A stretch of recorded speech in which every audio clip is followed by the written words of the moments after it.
The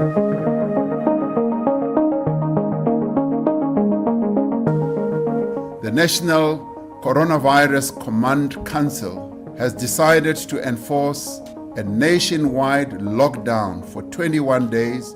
At the height of the COVID-19 pandemic, the City of Johannesburg's property company entity shelled out more than 18 million rand in what's understood to be inflated payments, all for deep cleaning and sanitation at its premises. The Special Investigating Unit soon smelled a rat. Still, that entity's CEO, Helen Botes, went on to become the entire city's acting operations executive to this day, and even got the backing of a senior advocate to claim that the SIU's investigation into her dodgy contract awarding apparently, quote-unquote, lacked evidence. But as News 24 investigative journalist Khaya Koko explains, the SIU doesn't buy that. The SIU says that's impossible because the municipal regulations are the municipal regulations. And even though it was an emergency procurement at the start of the national state of disaster that was announced by the president, that certain things still need to be followed. Later in the show, funds struggled to find their way to the Eastern Cape school feeding scheme, apparently due to the local education department's technical challenges. And finally, the mother city hosts the biggest African gathering of Star Wars fans on May the 4th. To stay tuned to The Lead for every edition, hit the follow and subscribe buttons on our Spotify, Apple, and YouTube podcast channels. And if you'd like to be in our next edition, you can mail us thelead@24.com. My name's Graeme Raubenheimer. Let's chat all this and more right here on The Lead on News 24. The SIU is pushing for accountability over the City of Johannesburg's dodgy cleaning tenders.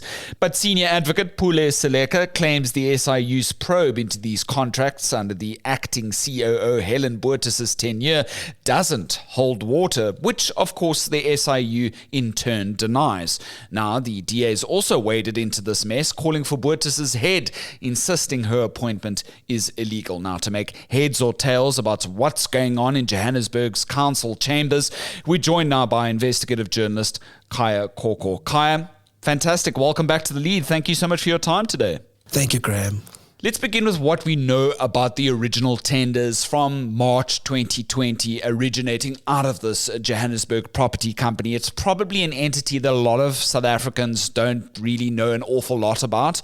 It was helmed by Botes at the time, and as I understand it per your reporting, it was initially to clean the city's headquarters in Braamfontein, and then later it sort of broadened to include the cleaning of taxi ranks and public stalls. And I remember being on the ground at the time, reporting on how they were cleaning everything. I was in Joburg, seeing how they were doing that at the taxi ranks. Didn't think too closely about it, but then later it emerged that these contracts, in fact, the pricing became inflated. In one instance, there was an IT company brought on board, but then why is an IT company being brought on board? And then they subcontract the work throughout this process. It gets very messy. It gets very suddenly very expensive. What else did the SIU find in these initial contracts awarded by that entity?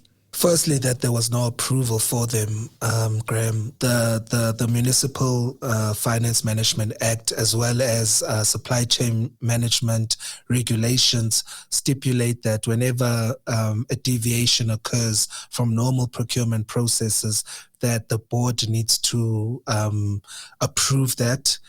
They need to be informed and approve the deviation before work begins. According to the SIU, none of that was done. Also, in other words, Khaya, Botes was just signing off things left, right, and center, basically, without following the due process, right? Yes, that's what the SIU found. Her junior employees came up with this, and then she approved it, allegedly without informing the board of the Johannesburg Property Company. as you said in your intro, an IT company was one of the companies that got the cleaning contract, was an IT company which had to pay about 923,000 rand to another company that was appointed because Sheesh. it needed that company's equipment, sanitizing machines, labor even to do this work. Just to clarify, Helen Botes is still officially the chief executive Sure. of the Johannesburg Property Company, while still acting as the city's chief operations officer. And that's what the DA, part of what the DA has an issue with. Of course, in a very senior position. So here she holds both of these positions, one of them under serious question regarding these contracts, and yet she still has this other very more senior position throughout the entire metro, right? Give us an example of those inflated figures. What does that look like to the layperson? I think you did a great job at narrowing down on that. The price per square meterage to clean some of the areas as per these contracts, finer details. What was it in reality according to the SIU? So what the city paid was 50 rand per square meters related to deep cleaning, and another 26 rand per square meter related to sanitization and all of that. Unfortunately, well, when the SIU did its market analysis to see if these prices that they paid were competitive in the market, they found that the same things that the city charged 50 and 26 rand for actually cost about 7 and 10 rand. So Sure. that was per square meter, that is. So that was part of the inflation of prices that the SIU, through its lead investigator, Ms. Maharaj, unearthed, saying that these prices and how it was done it was a violation of Section 217 of the Constitution, which says that, among other things, a procurement needs to be cost effective. And the SIU is saying going from 7 to 10 rand per square meters to end up at 50 and 26 rand per square meters is not cost effective. Yeah, it's ludicrous. And even on the basis of having an IT company to get the contract from the outset and then to subcontract it and then inflating all of this. And then people want to know why Johannesburg's currently the state that it's in before we even get to that. As per your timeline, later in September of 2021, as I understand it, Advocate Pule Seleka is very senior. He's then independently asked by the Joburg Property Company itself, right, to basically look at the SIU's findings and give his legal opinion on this matter. Before we talk about what that opinion was, remind our listeners who this advocate is and why was he brought into this process? Advocate Pule Seleka is a senior counsel. He was one of the evidence leaders during what was colloquially referred to as the Zondo Commission, but the State Capture Inquiry. He was one of the evidence leaders there. He's, as I said, also the chairperson of the Legal Practice Council currently. So he's a very senior advocate. And he was brought in initially to, as the city says, lead the disciplinary hearing into Helen Botes as per the SIE's recommendations. But then he went a step further, Advocate Seleka, to say that he can't prosecute the matter because as you had said in your intro, the SIU's findings lacked evidence, which of course the SIU disputes. So Advocate Seleka is a very well-known, very senior counsel, which was used by the city of Johannesburg, but his findings and what the SIU says are polar opposite. Sure. So essentially, as I understand it, the JPC, this Johannesburg entity, is now taking Advocate Seleka's opinion, the legal opinion, as gospel, basically, justifying the continuance of Botes within this very senior position, which is the acting COO here. What does that now mean according to the SIU here? It's a little bit, that's a little bit murky for me here. Well, the SIU, in speaking to me last week, they maintained that their findings and recommendations, which included criminal charges being laid against Helen Botes and 4 other senior executives and managers, those findings still stand. Okay. And according to the SIU, they've made it clear to the city of Johannesburg that their findings still stand and they need to follow up with those recommendations. What I know is that the Constitutional Court, I think it was in March 2023, came out and said that the SIU Act empowers the SIU. It's not a court of law, but it's got judicial powers, meaning that if you want to set this aside, you need to go to court, a higher court than the special tribunal, which is a court of the SIU to overturn this. None of this has been done by the city, and they still maintain that they've informed the SIU that they believe Advocate Seleka's memorandum, legal opinion, to say that they consider the matter closed. Wow. Because this legal opinion came in being contradictory to what the SIU found. Does that mean then, Khaya, based on what you understand, that the SIU is leaning towards this court case thus? Well, they're leaning to, initially they're still saying implement our recommendations. They are legally binding. What steps they will take, because if should the city continue ignoring those recommendations, they haven't said yet. They're still a bit mum on that.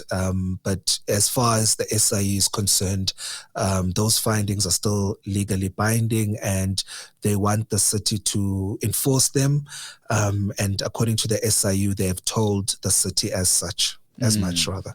What does this say to you as somebody independent looking at all of this as a very good investigative journalist? Do you think that Advocate Seleka's got something in the game here, or do you feel like the SIU particularly urge here, or is there no evidence to suggest what's going wrong here in actually finding accountability? Because this is a very good case scenario for trying to find accountability within a corruption context in South Africa today. Yeah, so I'm not specifically sure how Advocate Seleka was briefed by the city and JPC. If you look at his timeline, according to the notes that are contained in his legal opinion, there was at first when he came in, he didn't get much evidence, and then he got the evidence not specifically from the JPC, but a lot of the documents came in through consultations with the SIU. Nevertheless, even after reviewing that information, on the 2nd of September 2021, according to Advocate Seleka's timeline, he met with the SIU even after the additional information that the SIU had granted that the advocate, he still found that there was a lack of evidence there. The SIU says that's impossible because the municipal regulations are the municipal regulations.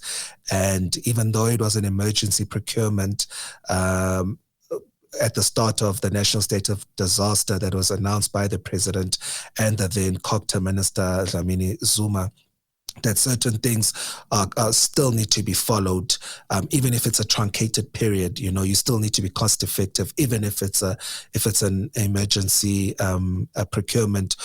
Those were some of the things the advocate noted in his memo to say, but it was an emergency procurement, so there needs to be some leeway given to the people. And the SIU is saying, even if the process was whittled down from 30 days stipulated by law to 7 days, that would have made sense rather than doing all of these things haphazardly within 2 days without sourcing market competitive values, which ended up ballooning the price to about 18.6 million, including what the SIU calls a questionable, quote unquote, a contract given to an IT company. This is a very peculiar case of accountability, and I'm sure a lot of people reading this and listening to this particular show will emerge out of this a little bit more frustrated than usual within the context that we find ourselves today, because people are really yearning for there to be sort of finality with all these big court cases. For example, if you look at Ace Magoshule's trial, the former ANC Secretary General in Bloemfontein, people want to see accountability there. You know, that trial could still wait longer. Of course, Zuma's case being another case in point. What's the DA saying in the interim before we get to the rest of the players in this particular story and your request for their responses to what the latest is here? The DA has been calling for heads to roll in the meantime. Yes, they've actually opened a criminal case just before we published. They've actually opened a criminal case against Helen Botes. On the 14th of April, they preempted their criminal charges by releasing a statement to say that making Helen Botes the COO of the city of Johannesburg, because it's an executive position, it needs to be ratified by council, and it hasn't been ratified as yet by council. So they initially released a statement to that effect, and because there was no movement from the city or by the city regarding its which the DA is the official opposition in council, the Johannesburg Council, because there were no responses to its calls for certain things, they've taken it a step further by opening criminal charges. Sure. And then finally, any word from Botes herself, the mayor, Dada Marrero, from Advocate Seleka, the other players in this rather complex story? No comment? Advocate Pule Seleka, we tried to get in contact with him a week before we published, spoke to his personal assistant. They then asked for written questions to be sent. Unfortunately, those questions were not responded to, despite further attempts to solicit comment. As far as the city is concerned, they also are holding the line to say that the memo from Advocate Seleka is gospel in a way, and that they're sticking to it. So regardless of what the SIU is saying, the city's holding the line on the memorandum, sort of dropping the charges against the senior executives and the chief executive, Helen Botes. Some of the comments, just to end off, Khaya, looking at the commentary regarding your piece, which is still trending on the front page of News 24 today, sanitized how City of Johannesburg failed to act on unlawful 18 million rand tender by top official. A lot of the comments speaking to just, again, the lack of accountability. Rainey writes, yet another ANC member getting away with theft. The SIU need to tackle the advocate with his findings and ensure that justice prevails. A lot of commentary is sort of around that sort of feeling. With the current state of Johannesburg, oftentimes Cape Townians will fly up and be sort of shocked to see the state of Joburg at the moment. Here's a case that doesn't necessarily speak to the overall fixing of potholes and all of those things, but the argument stands that the money that is set aside in this department could have been saved for other funds to be earmarked elsewhere and better used. And so we do need better transparency, you would argue, across the board. Councillors really do need to get on with rejuvenating Johannesburg. And here we have this case of, terrible accountability thus far. How would you respond to this? How do you feel as being a Joburg resident and thus an investigative journalist looking at all of this? Does that add to that frustrating feeling for you? There's no question that the city keeps deteriorating by the year. And you're correct to say that, yes, this is not a normal fixing of potholes contract, but it goes to the heart of the management of funds within the city that prevent the service delivery imperatives from being implemented and adhered to. It is disheartening, to look at what some of us who grew up here as a decent city and to see it crumble by the year.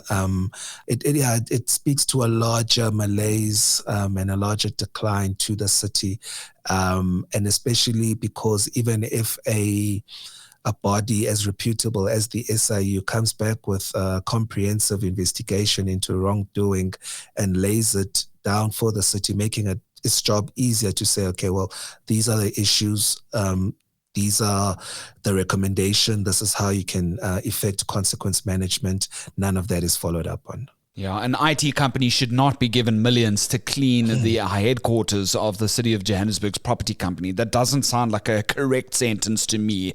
That's Khaya Koko, investigative journalist with the News 24 team up in Johannesburg. Thank you so much. I really appreciate your time. And good luck with the second round of the Soweto Derby this weekend. Thanks, Graeme. We should win the cup again this year. Who's we? Pirates, of course. Yes, up the Bucks. Thanks, Khaya, for your time. Let's chat in the lead again soon.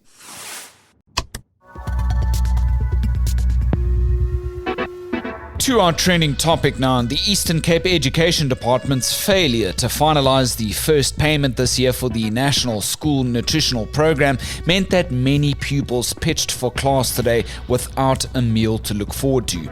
The department claims technical challenges, quote unquote, caused a delay in paying the very first tranche of the NSNP funds on time, and that schools should use surplus funds in the meantime to plug this gap. This is not the first time it's happened. Some 1.6 million Eastern Cape pupils rely on this scheme for lunch every day. News 24 journalist Prega Govender got in touch with the governing bodies and parents of some 5 random schools in the province who all admitted their pupils hadn't enjoyed a state-sanctioned meal since early April.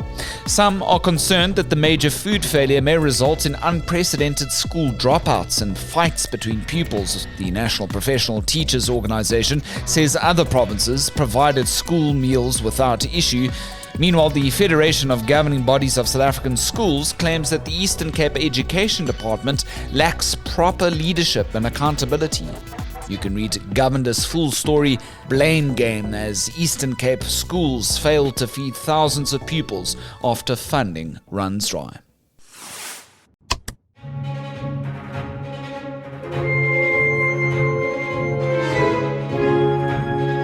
And finally, this weekend marked the biggest African gathering ever for International Star Wars Day. And for the fans celebrating May the 4th at the Cape Town Comic Con, the cherry on top was watching Darth Sidious, Emperor Palpatine actor Ian McDiarmid knight some cosplaying Jedi on the main stage. Or from the Marvel Universe to the Addams Family, the geek community assembled en masse to dress up as characters from their favorite fandoms.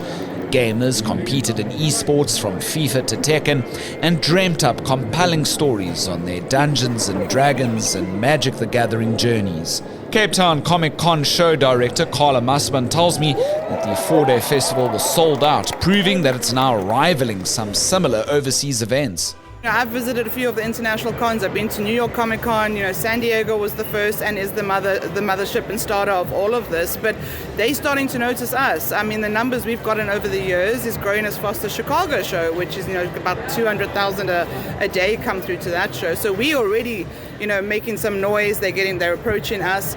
It's always touchier with the talent and the international talent. We do face that hardship of the dollar versus the rand, so it is always harder to bring the big boys out, but they are asking us, which is great. So when the agents are calling us, it's a very different ball game. So I think we are on the map. But how do you top getting an audience with one of the biggest baddies in Star Wars? I think that's the biggest challenge for every Comic Con and for my team, is that every year we set the bar higher and we've got to keep doing that.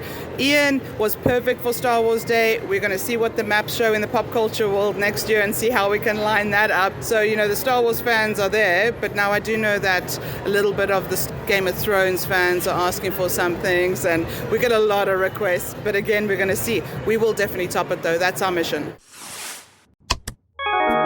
Well, from Joburg splurging on COVID-19 sanitation to Star Wars Day in the Mother City, the Lead's got you covered with editions dropping at 7 p.m. Monday to Thursday this week. That's right, no more public holidays.